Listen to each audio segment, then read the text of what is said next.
Is the data you publish on comparing male pay versus female pay on a like-for-like job basis? No, Senator, it very clearly is not, and it doesn't intend to be. So you could, for example, publish airline employees, and majority of pilots are men at the moment. Women are increasing, and a majority of hostesses are female, so it would show a skew towards the men, because pilots are paid more than hostesses. That's absolutely right. That is the gender pay gap. That's the point. How is that the point? That's what the gender pay gap calculates. It is not seeking to calculate a like-for-like comparison. The definition is, and let's say we're doing an average gender pay gap, it's the average salaries of all men and the average salaries of all women, and a comparison between the two. That is the simple, clear definition of the gender pay gap. Isn't that it's not on a like-for-like basis? It doesn't accommodate hours, because men tend to work more hours and men tend to be in more dangerous jobs generally. So our calculation seeks to allow for, it annualises part-time or part-year earnings to an annualised full-time equivalent basis, so that it does account and allow for the differences and make a fair comparison for people who are working non-full-time versus full-time. Sure. But that's very clear. But it is not a like-for-like comparison, and it doesn't seek to make that comparison. Isn't it then misleading? Not when the definition of what we're calculating is very clear. We're very clear on what the gender pay gap seeks to calculate.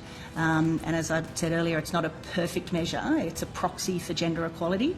And with the clarity of what the definition is, then people can understand what the percentage reflects. So if a male pilot and a female pilot had the similar experience, number of years, similar qualifications, they'd be paid the same. They'd have to be. Well, certainly that's the law and our expectation. I'm sure the government's expectation is that companies do fulfil that requirement of equal pay for equal work, because it's been the law for more than 50 years. So where's the gender pay gap?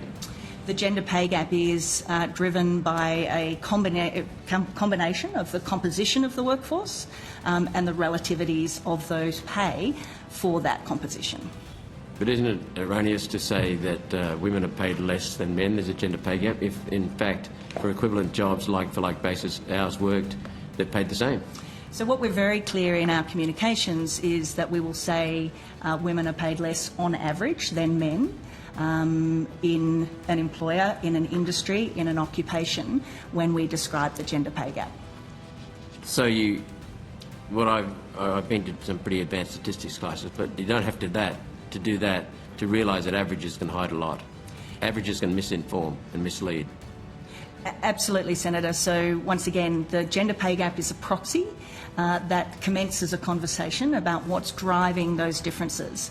And we talked earlier with Senator Hume about the employer statement gives employers a mechanism by which they can then say what is driving the differences in their composition or in their pay and remuneration rates, and what things they're undertaking to address those differences. So you're trying to drive more female pilots and more male hostesses?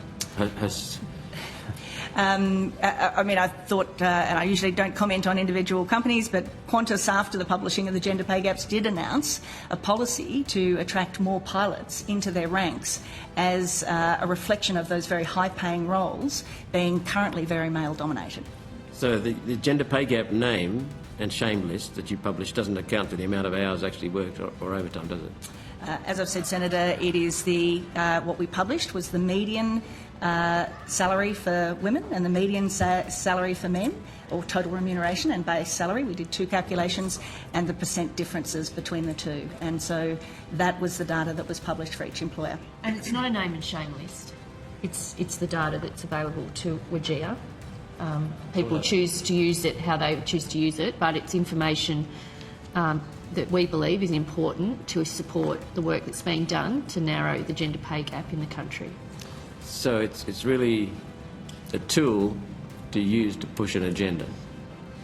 Senator, it's an internationally... AGE and DA, not not agenda? It's an internationally used measure around the world. It's, as I said, the UK government 6 years ago started publishing gender pay gaps of their employers using a similar methodology. It's one that's been used in Australia for the last 15, 20 years in terms of its calculation. It's a reflection of the relationship between what men and women earn and their responsibilities in the workforce. Well, it would only be that, a reflection of what men and women earn and their responsibilities, if it was like for like, and it's not like for like, it's misleading. I suppose I don't agree with that, Yeah, Senator. The calculation is very clear, the methodology used for the calculation, and we're very clear that it doesn't seek to do a like-for-like. In fact, one thing that we're very pleased about is the conversation has moved from a like-for-like comparison, because that is the law and it has been the law for 50 years and companies should be complying with the law, to actually get to the differences about what are the structural inequalities that are driving the fact that we have a gender pay gap, as calculated, as described, across both the nation and in every industry across Australia. Do we have a gender pay gap, which implies that we're paying women less than men for the same job, or do we have a gap in skills and preferences for work? I mean, well, women workers do earn less on average than men, the male workers. Not like for like in Australia. Well, nobody other than you is suggesting that we are measuring like for like. Nobody is. That's the Ms way the Wooldridge community and I, when we do media on this, make it very clear what the gender pay gap consists of. Nobody is saying that equal pay is not being offered to women, although, you know, in some cases we've got rid of pay secrecy clauses and some of the other arrangements that did, I think, disadvantage women in that regard. This is about giving a snapshot in industries, in business, about what is actually happening with their workforce. And, you know, the facts are the facts. And yes, we are pushing an agenda. The agenda is to make sure that women get the same opportunities as men through the work that they do, including dealing with the very gender segregated nature of our labour force. Okay. Are you concerned that if you actually publish real comparable data about how much men and women are working the same job at the same company get paid, it would show there's no gender pay gap because it's illegal and there'd be no need for your agency, so you'd be wound down? I'm serious. No. Nothing would give Mary I'm more not pleasure. the slightest bit concerned about that. And in fact, what companies say to us is that they do work hard on the like-for-like pay, and they have to remain vigilant each and every year because discrepancies arise. It's not a set and forget, and they do work hard on it, and that's absolutely fundamental. And it's a component of the gender pay gap, but it's not the whole gender pay gap. And so we need to look beyond like-for-like pay to understand what else is driving the inequalities that mean, on average, men and women have a 21.7% differential in their average total remuneration. Right, so give me a hand here. You'd agree that men and women are not the same and that their differences are things to cherish. Because if you're a company that employs only men, you're missing out on the talents of women. So it would be, isn't it better to say, rather than distort the figures, isn't it better to say, to somehow encourage companies to employ women for the same job? Well, nobody's distorting the figures. The figures are the information that's like. provided by the employer to WGEA, which WGEA then publish. So nobody's distorting figures. And I think employers on the whole, including some I've spoken to since their data's been published, are interested in this because they see the benefits that come from a more gender balanced workforce, for sure. But, you know, we're also dealing with, I think, a lot of history here, a lot of choices that are made about what jobs suit what gender. There's a whole range of things going on here that WGEA's publication of this information supports further action on, so that we are able to deal with, you know, the different components that lead to the gender pay gap in the country. Thank you. What's the gender breakdown of your workforce, your agency? So we're, at the moment, 78% women, 22% men, and we continue to seek to improve that balance in our recruitment processes. So you're familiar with the gender gap, the gender pay gap. Why is it so difficult, Minister, for men's groups and shelters? This is not to do with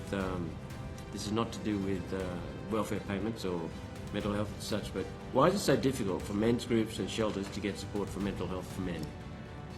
Men are stigmatised in that field. In the area of mental health? Mental health, support, shelters. It's almost I think that's impossible to get probably money a to question men. that we can deal with in health when we get there, because they would be the providers. I absolutely agree that responses for mental health and support for mental health needs to be targeted to particular demographics. And men, certainly experience mental health concerns, at very high levels. So I think there are targeted supports and interventions that are tailored to men, but health would be the more, the obvious area for that. I'll be asking you health in other places. It's just that I know men's groups find it very, very difficult to get support, whereas women's groups find it very easy to get support. I do need to. Well, I think both women and men's groups would argue that they are after more support. I'm sure we've that's been the going case. through that with Senator Waters this morning.